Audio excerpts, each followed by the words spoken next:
mengenai PTS Genap Matematika di part yang kelima ini. Nah, di sini udah mau masuki yang esai ya.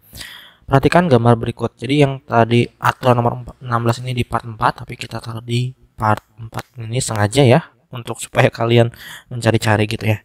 Nah, sekarang jari-jari lingkaran tersebut adalah, kalau kita lihat seperti ini ya, ini ada apotema, ada tali busur. Sebenarnya ini tidak menggunakan prinsip dari yang namanya lingkaran. Kita hanya menggunakan prinsip Pythagoras seperti ini. Nah, kalau kita lihat di sini kan 32 ini dari titik segini sampai sini ya.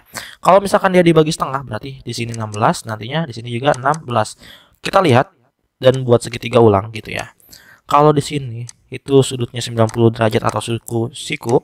Kalau di sini 12, di sini 16. Nah, tentu aja ini bakal menjadi yang namanya A ya. A, ini B, ini C.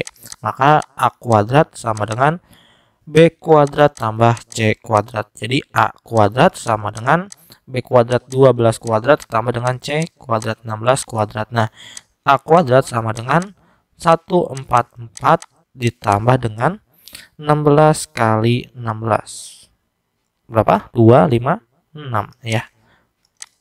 256. Nah, 256 tambah 144 berapa? 256 144. Itu 400. Nah, akar dari 400 berapa? Ya, udah tentu aja 20. Nah, jadi tentu aja jari-jari juga 20 kan, jari-jari dari pojok ke pojok ya. Gitu ya. Oke. Kita lanjut aja. Diketahui 4 pasang bilangan sebagai berikut gitu ya. Dari 4 pasangan bilangan di atas yang merupakan triple Pythagoras. Nah, kalau triple Pythagoras, maka A kuadrat sama dengan B kuadrat tambah C kuadrat. Nah, berbeda kalau misalkan nanti sudut tumpul ya. Yang soal sebelum-sebelumnya itu kalian bisa lihat juga tuh, yang soal sejenis, tapi ini bedanya ini triple Pythagoras. Kalau yang sebelumnya itu sudut lancip gitu ya. Maka kita lihat nih, pilih paling besar terlebih dahulu angkanya ya, seperti ini. Kita cari yang paling besar, cari yang paling besar, cari yang paling besar. Sekarang 25 ya, ini yang nomor I yang pertama. 25 kuadrat sama dengan 20 kuadrat tambah 15 kuadrat gitu ya. Jadi 625 sama dengan 400 ditambah 225. Jadi 625 ditambah dengan 625. Nah, yang pertama benar nih. Sama ya, antara kiri dan kanan sama-sama 625. Sekarang yang kedua, A kuadrat sama dengan B kuadrat tambah C kuadrat. Untuk yang kedua sama dengan A-nya kan itu 50 ya. 50 kuadrat sama dengan B-nya itu 48 kuadrat tambah 14 kuadrat. Nah, 50 kuadrat ya berarti 25, nolnya ada 2. Nah, sekarang yang 48 kuadrat itu kan 2304 ditambah dengan 14 kali 14 yaitu 196 ya. Maka 2500 sama dengan 194 ditambah 304 yaitu 2500. Nah, ini juga benar nih yang kedua. Ya, nah sekarang kita cek yang ketiga nih. Yang ketiga apakah benar gitu ya, A kuadrat sama dengan B kuadrat tambah C kuadrat. A-nya itu adalah 24 kuadrat sama dengan 15 kuadrat tambah 17 kuadrat. Jadi 24 kuadrat berapa? Ya, 576 sama dengan 225 ditambah dengan 17 kali 17 289 gitu ya. Jadi sama dengan 576 sama dengan 225 tambah 289 yaitu 514. Nah, di sini beda nih ya. Jadi ternyata tidak sama gitu ya. Makanya ini itu tidak termasuk. Coba yang nomor 4. Kita harus tahu terlebih dahulu semuanya ya. A kuadrat sama dengan B kuadrat tambah C kuadrat. A-nya itu 29 kuadrat sama dengan B-nya 20 kuadrat tambah C-nya 21 kuadrat. 29 kuadrat. Nah, 29 kuadrat kali 29 itu 841. Sama dengan 400 ditambah dengan 21 dikali dengan 21 yaitu 441. Nah, ini bisa juga sama nih, 841 sama 841. Berarti ada berapa? Ya, ada 3 ya, yaitu 1 I ya, 2 dan 4 gitu ya. Nih, Harus hati-hati ya. Selanjutnya, sebuah mobil bergerak dari arah timur sejauh 12 km. Oke, sekarang kita gambar arah mata angin ya. Ini utara, timur, selatan, dan barat. Bergerak 12, berarti dari sini 12 nih. Ke sini ya, 12. Kemudian ke arah selatan sejauh 18 km. Ini 18. Oke. Jika titik keberangkatan hingga titik berhentinya ditarik garis lurus gitu ya. Ini ditarik garis lurus. Panjang garis tersebut adalah di sini kita buat sama aja kayak teorema Pythagoras ya, yang di depannya adalah ya, dia adalah hipotenusanya. Misalkan di sini A, yang 12 itu B dan C-nya itu 18. Maka A kuadrat sama dengan B kuadrat ditambah dengan C kuadrat. A-nya itu yang belum diketahui ya.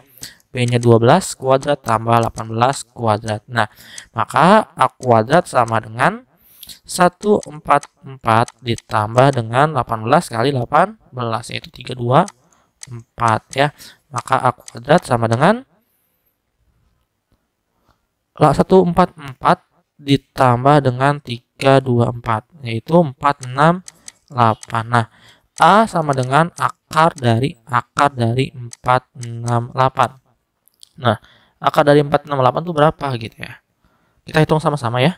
Akar dari 468. Akar dari 468. 468.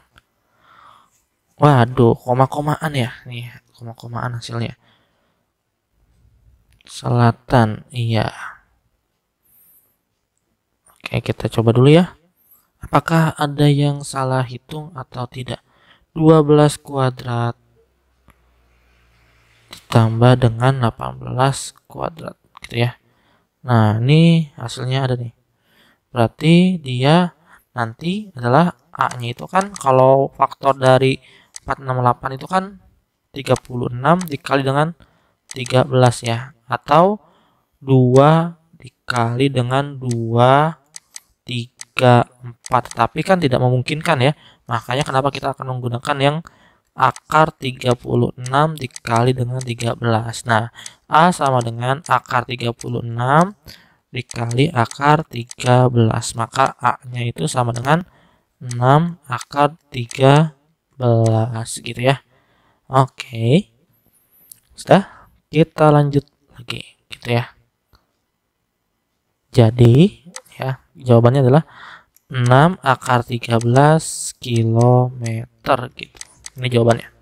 Selanjutnya, perhatikan gambar berikutnya. Ini ada dua segitiga ya. Panjang sisi BC, maka sisi BC ini yang ditanyakan adalah ini. Tapi kita masih belum tahu nih panjang dari AC-nya. Makanya kenapa kita harus nyari AC-nya terlebih dahulu, sama dengan, nah, hipotenusanya itu kan ada di sini ya. Maka bukan AC tetapi AD kuadrat. Nah, harus hati-hati ya.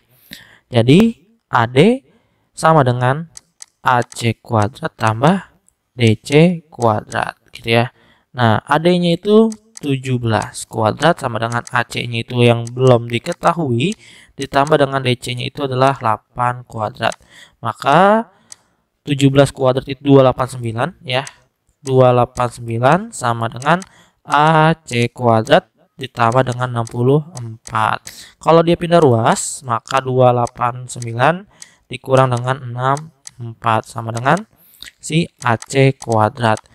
Nah, ini berarti 522. Jadi sama dengan AC kuadrat. Nah, di sini akar dari 225 karena si AC-nya itu kuadratnya udah hilang. Jadi 15 sama dengan AC. Nah, ini kita baru dapat AC-nya aja nih. Nah, sekarang baru dia bisa mencari yang BC. AC kuadrat sama dengan ya. Kenapa AC, Pak? Ya kan dia sisinya hipotenusa bagi si segitiga yang lain gitu ya. Kalau segitiga yang pertama dia bukan hipotenusa, kalau di segitiga yang lain dia hipotenusa. Maka AC sama dengan AC kuadrat sama dengan BC kuadrat tambah dengan AB kuadrat. Maka AC-nya itu adalah 15 kuadrat tadi ya, sama dengan BC-nya itu adalah yang ditanyakan, BC kuadrat tambah dengan AB-nya 9 kuadrat. Jadi 225 sama dengan BC kuadrat tambah 81. Nah, 225 dikurang 81 sama dengan BC kuadrat gitu ya. Oke, 225 dikurang dengan 81 kuadrat. Jadi 144 sama dengan BC kuadrat. Maka akar dari 144, si kuadratnya pindah dari BC ya, maka menjadi akar sama dengan 12 BC. Maka panjang sisi BC adalah 12 cm gitu ya. Oke, kita lanjutnya nomor 24. Perhatikan gambar berikut, garis OJ adalah, nah ini jelas ya, ini apotema. Kalau OJ itu apotema. Ini apotema. Apotema gitu ya. Nah, yang I ke H itu namanya tali busur. Tali busur. Oke, gitu ya. Kita lanjut lagi. Sisi sebuah persegi gitu. Berarti kalau sisi, berarti kalau di sini 6 ya, di sini berarti 6 ya. Panjangnya adalah 6 cm. Panjang diagonal persegi itu adalah, oke, maka sebenarnya kalau kita bisa tahu gitu ya, ini akan membentuk sebuah pola ketika ada sama sisi-sisinya, maka akan menjadi 6 akar 2. Tapi kalau kita mau emang mencari tahunya lebih lanjut secara manual gitu ya, itu bisa, yaitu kita buat sini, ini A gitu ya, ini A nih, B-nya, ini C-nya. Maka A kuadrat sama dengan B kuadrat tambah C kuadrat. Maka A kuadrat sama dengan 6 kuadrat tambah 6 kuadrat. Maka A kuadrat sama dengan 36 tambah 36. Jadi A kuadrat sama dengan 36 tambah 36. Ini akan diakarkan gitu ya. Oke. Maka ini akar kuadratnya hilang dulu. Maka sama dengan 72. Nah, 72 ini kan sama dengan hasil dari 36 dikali dengan 2 gitu ya. Maka A sama dengan akar 6, akar 6 36. Akar 36 dikali dengan akar 2. Jadi A sama dengan 6 kali 2 atau A itu 6 akar 2. Nah, ini ya caranya. Oke, mungkin cukup sekian untuk pembahasan kali ini. Assalamualaikum warahmatullahi wabarakatuh.